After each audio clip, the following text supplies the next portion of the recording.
As we know, the Skull Cavern can be a very difficult place to survive through, and then finding out that there's an even more difficult set of mines to do next can be outright scary. However, with these 7 steps, you can make it a little more tolerable. Here's an easy guide to beating the volcano mines in Stardew Valley. Number 1. The Volcano Dungeon is located at the northernmost end of Ginger Island.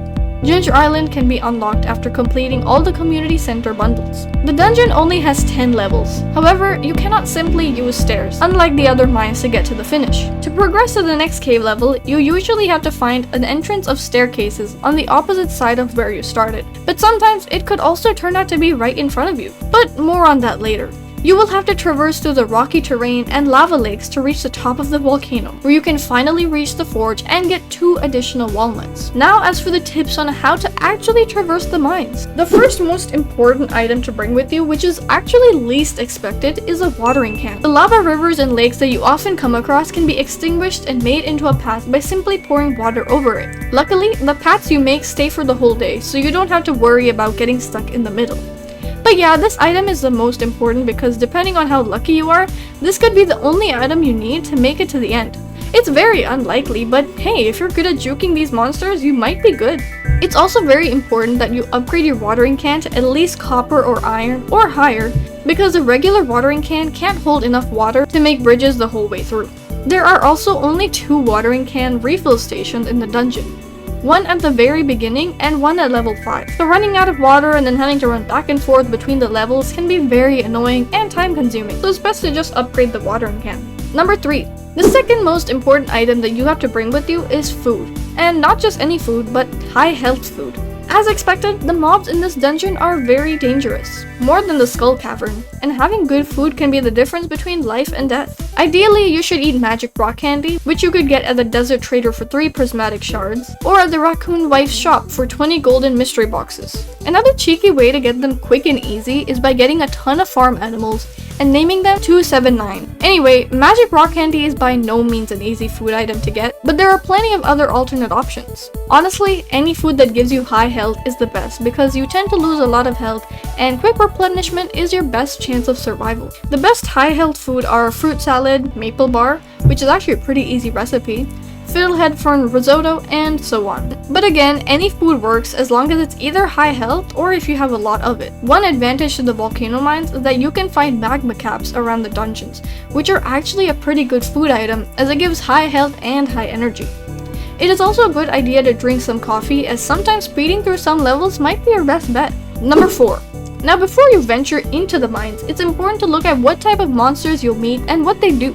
I also use the dwarf sword for the remainder of this point to show you that I'm not able to just kill them due to having a powerful weapon. Upon entering, you will be welcomed by tiger slimes, which are just your basic slimes but with higher health, a hothead, which has low health but explodes before dying, so stay back, and lava lurks, which shoot a fireball, which you can simply hit to defend. Also, you can only kill them if they're 2 blocks near land, so try and bait them to come near land before you try and attack it. Then you have the magma sprite and sparker, whose attack pattern is similar to the serpent in the Skull Cavern. The magma sparker can give you a burnt defect, which slows you down and makes you weaker. But worry not, because it only lasts 6 seconds. With both the magma sprites and sparkers, the technique I find best is to just stand still and wait for them to come to you. And also sometimes the magmas tend to just come at you from different angles, so it's best to face a direction in which you know you can actually hit them. Then when they're about a block or 2 away, you can start swinging your weapon. The last regular mob that you will find is the Dwarvish Sentry, which can sometimes spawn from broken barrels. It tends to hover and fly towards you, but it's quite slow, so you can kill it quite easily. And lastly, the more infrequent monsters you will find are the Magma Duggy, which is similar to the regular Duggy, and the False Magma Cap, which looks like a magma cap, but upon proximity, it attacks you, similar to the Rock Crab from the regular mines. For the Magma Duggy, my best strategy is to kill them yet again by standing still near the dirt patches and waiting for them to pop their head out and then just start swinging your weapon. As for the false magma, you can figure out if it's real or not just by hovering your mouse over it. If there's a green plus mark, then it's a mushroom forgeable item. However, if nothing shows up, then it's most likely a false magma cap and you're gonna have to get ready to fight. But they're low health, so you'll be fine. Number 5. Now let's talk about rings. Since the Volcano Dungeon follows the Skull Cavern, I'll assume you have Iridium, with which you can make an Iridium Ring, which gives you magnetism, light, and 10% attack damage. This is evidently very useful in the mines. One that is extremely useful is the Slime Charmer Ring, which gives you 0 damage from slimes, which of course can be a great advantage. Other helpful rings are based on the type of player you are. If you tend to lose more health, you can just use the Vampire Ring, which gives you a little health every time you kill a mob. If you like speed, you can use the Hot Java Ring, which can always come in handy as it either drops regular coffee or triple shot espressos upon killing a monster. And the rings I go for are the Iridium Band and alternate between the Hot Java Ring and the Vampire Ring. Number 6. Now onto swords. If you haven't done so already, you can get yourself a Galaxy Sword in the desert by placing a prismatic shard in between these 3 pillars. If you haven't already found a prismatic shard, you don't have to worry. You can obtain one by exploring deep in the Skull Caverns, like level 100 plus, breaking these rocks, using bombs is the best method, fishing, breaking boxes, and so on. Again, a cheeky way of getting it fast and easy can just be by getting a farm animal and naming it 74, but this only works on PC unfortunately.